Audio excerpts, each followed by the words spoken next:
नमस्कार मैत्रिणींनो, अंजली किचनमध्ये स्वागत आहे। आज आपण बनवणार आहोत मटार पुलाव। तर त्यासाठी लागणारे साहित्य बघूयात। कांदा, फ्रीजमध्ये साठवून ठेवलेले वाटाणे, टोमॅटो, आलं मिरची, गाजर, लसूण, मीठ, थोडासा चवीनुसार हिंग, धनेपूड, जिरे आणि आपला स्टीमचा तांदूळ। हे बघा, पातेलं ठेवलं आहे, गॅस चालू करून घेत आहे। तेल ही ओतलं आहे, गरम होत पातेलं ठेवलं आहे, पातेल्यात तेल ओतलं आहे, एक मोठा पळी चमचा। तेल गरम होईपर्यंत आपण पुढची तयारी करून घेऊयात। मिक्सरच्या भांड्यामध्ये आलं, मिरची,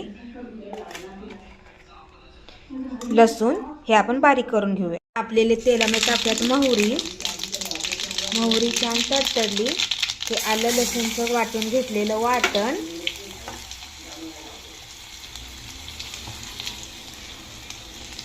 कांदा हे सर्व आता छान परतून घेऊयात।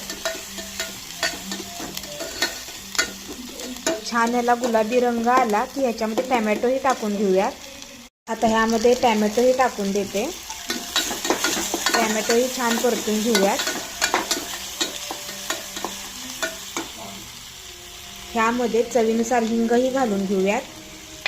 हा स्टीमचा तांदूळ घेतलेला आहे, मी स्वच्छ कपड्यांनी पुसून घेतलेला आहे, जेणेकरून आपल्याला काही त्याची घाण असेल तर निघून गेली आहे।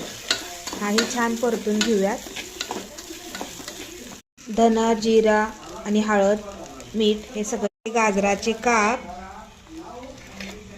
आणि फ्रीजमध्ये स्टोअर करून ठेवलेला वाटाणा हाही ह्यामध्ये टाकून घेऊयात। ह्याला छान मिक्स करून घेऊ। तांदूळ व सर्व मसाले छान परतून झालेले आहेत। त्यामध्ये आपण मिक्सरच्या भांड्यामध्येच पाणी घेतलं आहे, मी शिजण्या इतपत पाणी घालून घेऊयात। आता ह्याला छान उकळी काढून छान शिजेपर्यंत वाट बघूयात। मटार पुलावला छान उकळी पण येत आहे, त्यावरती आपण कोथिंबीर टाकून घेऊयात। खाण्यासाठी तयार आहे मटार पुलाव।